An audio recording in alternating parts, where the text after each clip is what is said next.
we often think of GBV as something that emerges in adulthood, right? And yet so many children grow up witnessing violence, themselves carry trauma, and it doesn't appear we've got a plan to help them come through all of that. And then we wonder why later on in life, GBV is a problem.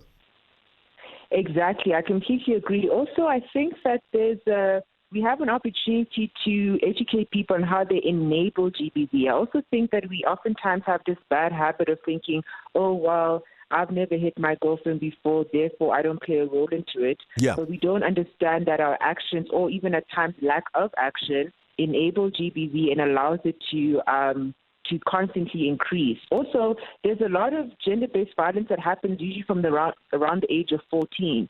So some sexual violence perpetrators will actually start from the age of 14. So we think that people who perpetrate gender-based violence are 25 years old and so forth, but oftentimes they actually still in high school themselves.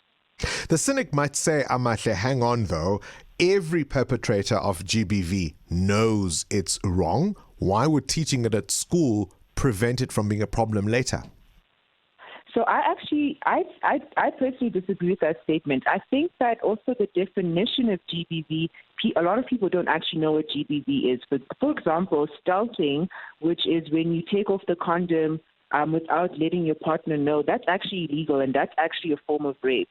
And I am 100% confident that a lot of people have no idea that stealthing is illegal, and a lot of people have no idea that by them stealthing, they're actually a rapist.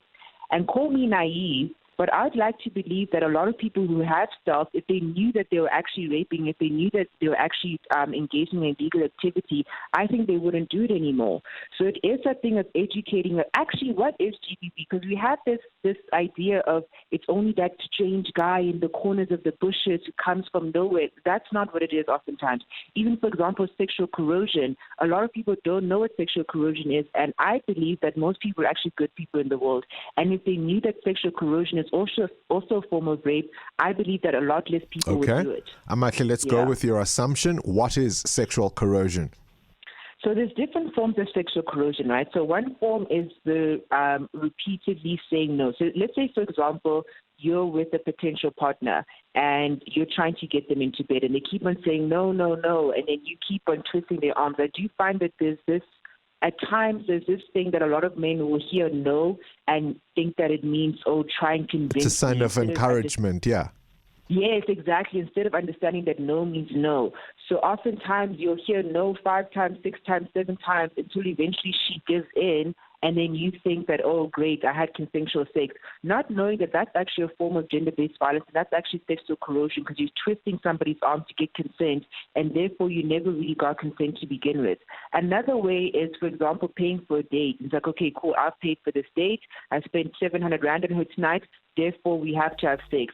That is also a form of sexual corrosion. That is actually also a form of GBV. And I don't think that many people know that. Current events, developing stories, tough questions, your voice making a difference. This is Breakfast with Bongani Bingwa.